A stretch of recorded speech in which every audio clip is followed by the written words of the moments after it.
When I was a kid, I was fascinated by the murals in my local public library. I later found out that these were WPA murals. One of the components of the WPA was a government-funded national art program during the Depression. The WPA oversaw the creation of thousands of murals and public sculptures all across America. This was art that celebrated the natural beauty and resources of this country, as well as the human ability to creatively harness those resources. When I started working on this commission, those murals immediately came to mind. The working title for this sculpture that I've designed for the Greenville Spartanburg Airport is Weaving the World. Now, to me, this implies an interweaving of the natural resources of the area with human activity.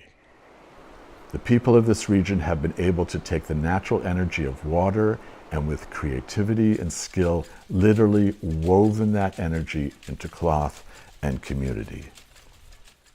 The three themes that the committee has suggested for this commission all have one thing in common, and that is forward motion.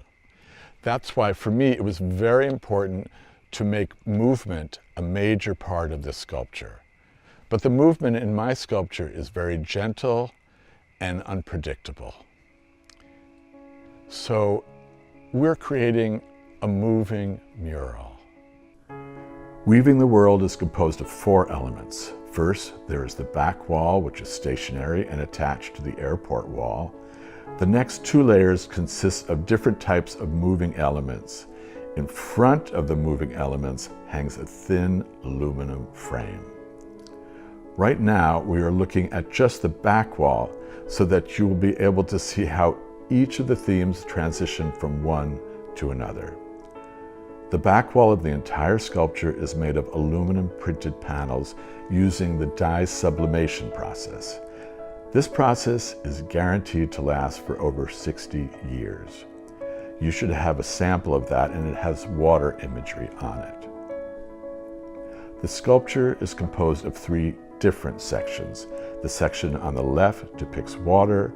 The center part refers to the region as the textile capital of the world, and the last section relates to the region as a center of design and automotive technology.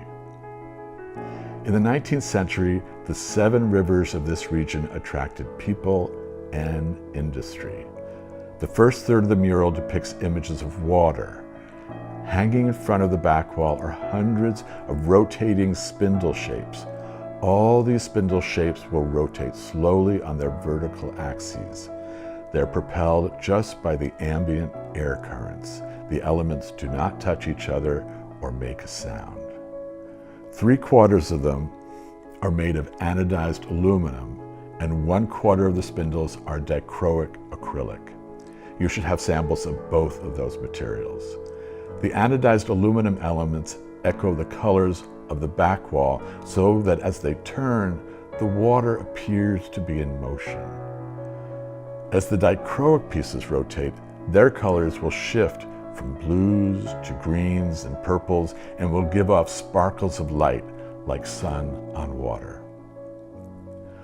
The water section now transitions into the textile portion of the mural. The horizontal lines on the back wall depict the warp of a loom, while the slowly rotating vertical strips depict the woof of the loom. The patterns generated by the combination of the warp and the woof create first a checkerboard pattern, which then transitions into a textile pattern of leaves. What you're seeing here is just 3 leaves. In the final sculpture, there will be several repeats of this same leaf pattern.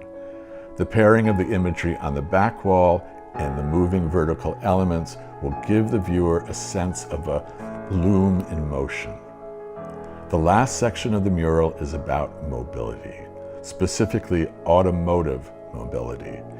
This is represented by images of wheels.